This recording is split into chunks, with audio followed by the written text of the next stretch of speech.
So I think the topic of this video is going to be quite niche because anyone I've tried to talk to about it in my real life has no idea what I'm talking about. So here I am on the internet to talk about the gay romance smut novels and the women who read them. The most popular books in this genre, right now at least, are set in the world of ice hockey. Partly because the authors are very big ice hockey fans themselves, but also because ice hockey is adrenaline-filled, it's sexy, it's hyper-masculine, and this makes the perfect setting for a forbidden gay romance and the eventual acceptance of openly gay men in this world.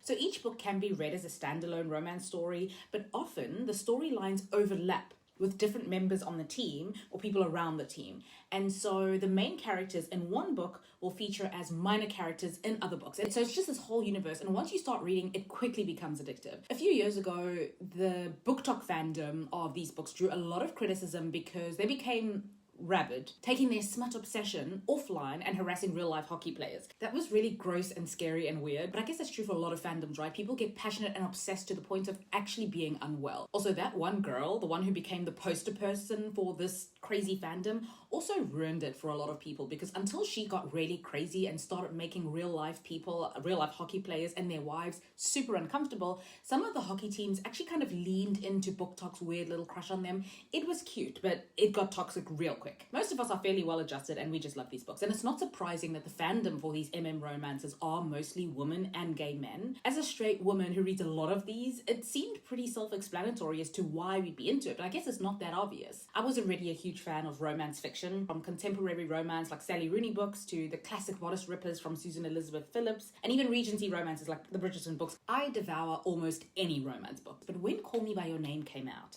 a whole new world opened up to me. This was such a gateway novel, and getting a little bit of insight into how men could be with one another was so fascinating to me. I do have gay friends in real life who I'm actually really close with, and the reality of gay romance, much like heterosexual romance, it's fairly ordinary. But somehow in fiction, it's just something else. It's so easy to read and relate to heterosexual romance novels. A lot of them do this kind of self-insert thing with the female characters and designed to see yourself and experience the romance through the woman's perspective in a way.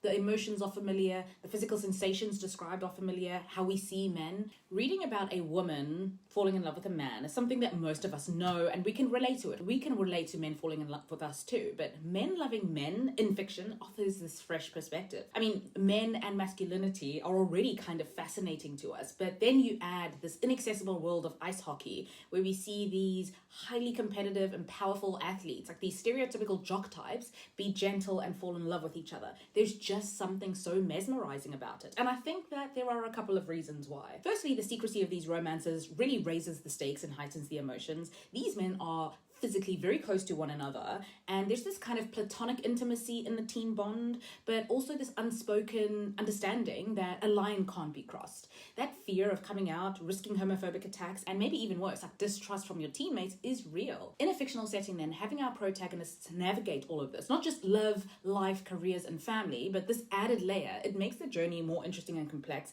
and the happily ever after is so earned in the end, because the world around them often kind of changes around them in order to accept them, right? Coming out stories are really interesting. In fact, being along on a journey with somebody as they learn and accept who they are is interesting, period. In these novels, we have these men who need to reconcile who they are publicly in these hyper-masculine roles with their secret that they love other men. Not that loving other men isn't masculine, actually quite the contrary, but you know, the world doesn't always realize that. In Heated Rivalry, Shane is fairly certain that he's straight up until he meets Ilya. After they hook up, he does experience some shame because of it in the beginning, but obviously the pull to be with Ilya is so strong, he's powerless to fight it.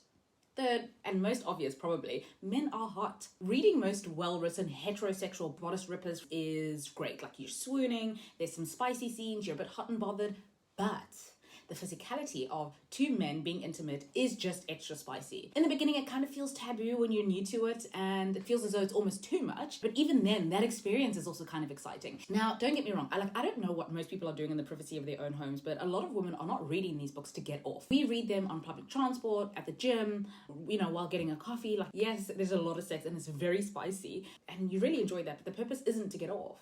Somebody else was also explaining that we're kind of tired of reading and seeing everything from the straight male perspective. They have been the heroes of our romance novels for so long, and don't get me wrong, they are great, but we just crave something different and new. So in my real world, offline, being gay isn't really subverting any norms because it's fairly normal now. But in these fictional worlds, it's and in other people's realities, it's kind of novel, and it's interesting to watch the characters navigate that. Often in these hockey romances, one player on the team will come out, and that will be the spark needed to start a really important conversation about acceptance in the sport, and it creates a safe space for others to be open about who they are. I never get tired of that trope.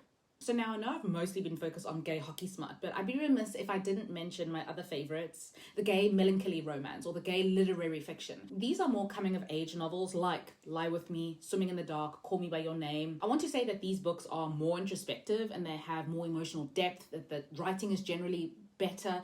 But I don't know, like books like Hold Me Under and Heated Rivalry will surprise you. Like the writing is good. Anyway, these are a very soft, romantic, and gentle introduction into the genre. And as I mentioned, Call Me By Your Name is kind of a gateway novel. So really, there is something in the romance genre for everybody. Anyway, about Heated Rivalry, I'm sure I'm going to be making more videos about this in the future, but in case you're unaware, there's this incredibly popular book called Heated Rivalry by Rachel Reed. In fact, it's a book in a series, but this one and its sequel, The Long Game, are the most popular ones. So it's an enemies to lovers romance set in the world of ice hockey, and we have these two guys from rival teams who fall in love. Now, I don't know what it is about this book in particular, but everybody who reads it comes out the other side different.